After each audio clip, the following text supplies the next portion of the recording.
après la réunion d'abord du bureau, ensuite celle de la conférence de président, le bureau avec les orientations de cette conférence à travers le président de l'Assemblée nationale, le professeur Chilumbaï Isaac Moussaou, a signé la décision numéro 001-K-P-AN-IGCTM-225 du 4 novembre 2025 portant publication effective du calendrier de l'élection et de l'installation du président ainsi que du rapporteur adjoint du bureau de l'Assemblée nationale. Donc je peux vous confirmer que la décision est là. Vous pourrez déjà mettre cette décision à la disposition de l'opinion et du public tant national qu'international. Mais il faut d'abord dire que cette décision se fonde sur la Constitution de la République démocratique du Congo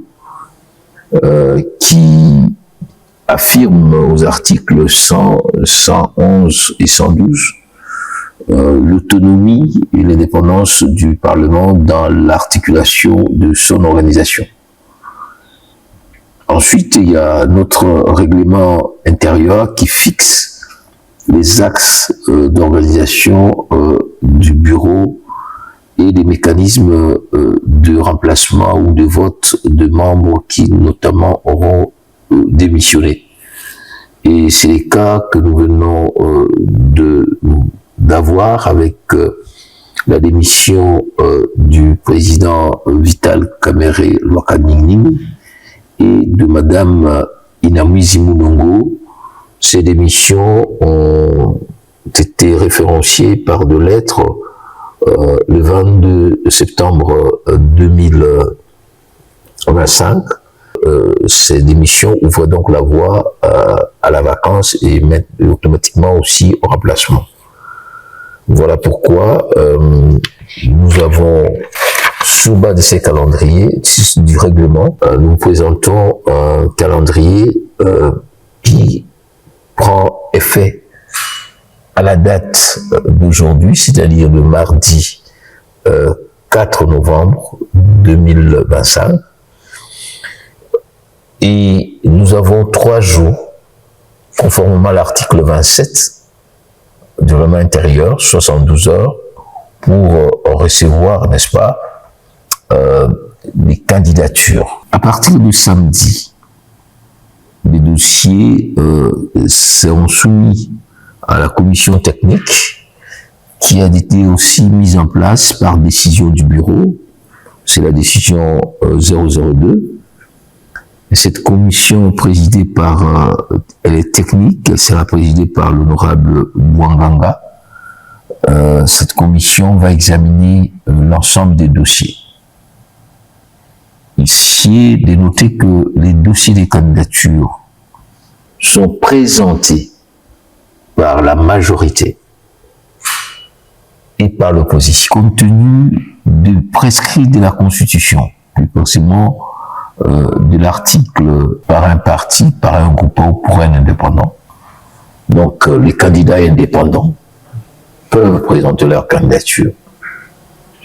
Et par contre, leurs candidatures ne sont pas présentées par les 2 grandes forces principales. Nous parlons bien d'indépendants. À l'issue du travail de la commission, qui doit avoir lieu le 8 novembre 2025, le 10, c'est-à-dire la commission dispose des 48 heures, le lundi 10 novembre, il y aura publication de la liste des candidatures retenues. Et le mardi 11 et 12 novembre, nous aurons la campagne électorale. Le vote interviendra donc le jeudi 13 novembre 2025 à partir des 13 heures. C'est donc au cours de cette journée, cette plénière solennelle, que nous allons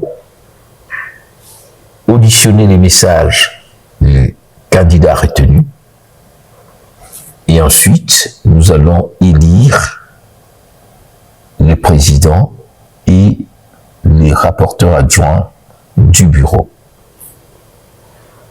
Il s'en suivra l'installation de ces deux membres, notamment du président. Et à ce moment-là, nous allons continuer les travaux parlementaires. Mais d'ores et déjà, je peux vous dire que ces travaux continuent. C'est ainsi que c'est jeudi 6, nous aurons une séance ordinaire avec le contrôle parlementaire avec 2 questions d'actualité. Et nous aurons aussi les débats sur le projet de loi portant reddition des comptes. Il est important que, à la fois, nous puissions suivre les calendriers politiques de revitalisation du bureau, mais il y a aussi les exigences du calendrier qui nous imposent notamment d'entamer et d'enclencher les budgets.